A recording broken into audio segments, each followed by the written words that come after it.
Recently, I was talking to my friend and she was undergoing some rough family circumstances. She said that we were discussing her problem for the 5th time and we weren't getting anywhere. So, I suggested the next best solution according to me. I told her to go visit a counselor and seek some guidance. Her instant reaction was, "What is wrong with you? Why would I go to a counselor?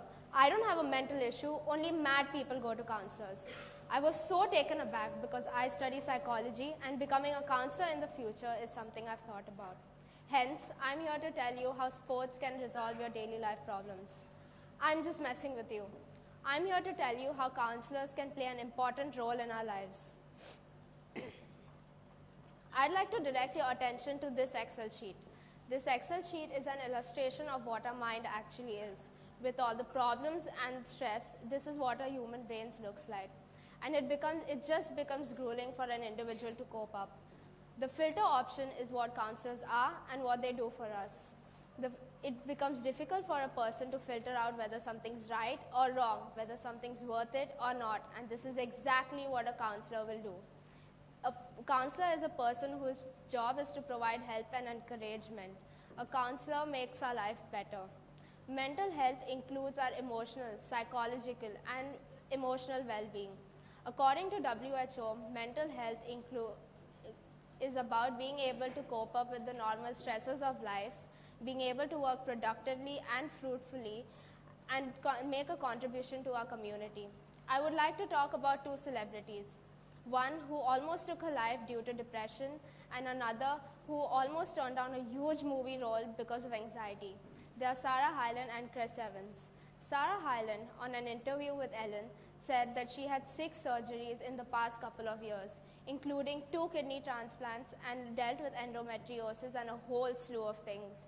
After her 2nd kidney transplant, she went into rejection and had to go on dialysis. She was in a lot of pain every day, which led her into depression.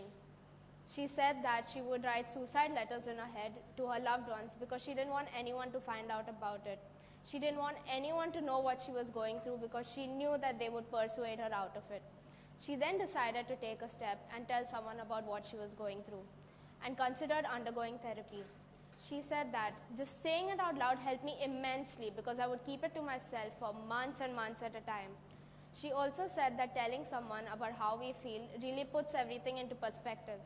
When asked on her thoughts about speaking out on mental struggles, she said, "For anybody that wants to speak out but doesn't know how to because they're too proud or think they'll be looked upon as weak, it's not a shameful thing to say. It is not a shameful thing to share."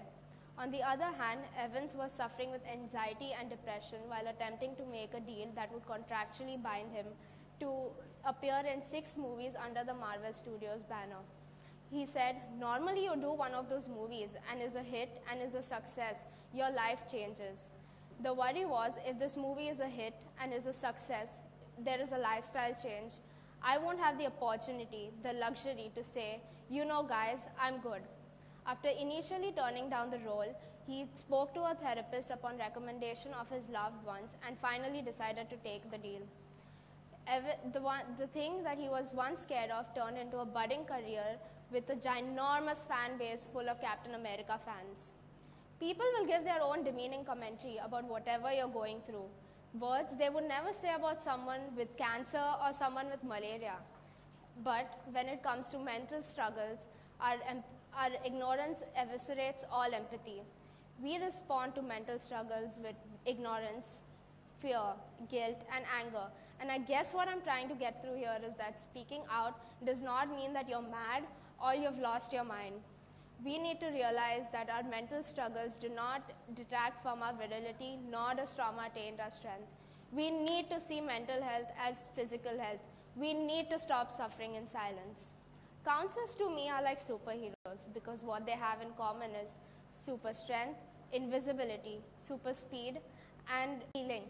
A counselor has the ability to tackle hundreds of things a day, ranging from early morning meetings to helping and to advising.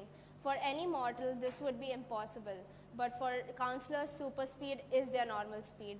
Counselors often have the ability to know what's happening in someone's life without being in constant contact with them. But with the help of technology, conversations, and an insane spidey sense, counselors can anticipate issues before they become crises. The job of a counselor requires superhuman strength. Superhuman strength comes in the form of emotional strength. They experience heartache along with their clients and are able to pull it all together before the next client walks in. If that isn't superhuman strength, I don't know what is. Counselors also often have the innate ability to heal even the deepest of wounds, whether a client is dealing with a career loss or a loss of their family member.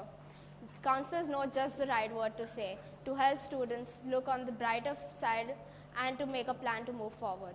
You can relate counselors to Wonder Woman's lasso of truth. The lasso of truth is a popular device that traps you and extracts the truth out of you. And here, counselors facilitate you to identify your problem. Counselors are the superheroes of this generation, because as a superhero is always there for you in times of a crisis, a counselor is also going to be there for you in times of your crisis. You should speak up if you're struggling. Being honest about how we feel does not make you weak, it makes you human. It's time to end the stigma associated with counseling. So the next time you hear the word counselor or counseling, do not think of yourself as a weak person. Think of yourself as a valiant person. Do not think of a counselor as a counselor. Think of him as a superhero, one who will not rescue you but will help you rescue yourself. You wouldn't mind Batman coming and saving you, would you? Then why object to a counselor? Thank you.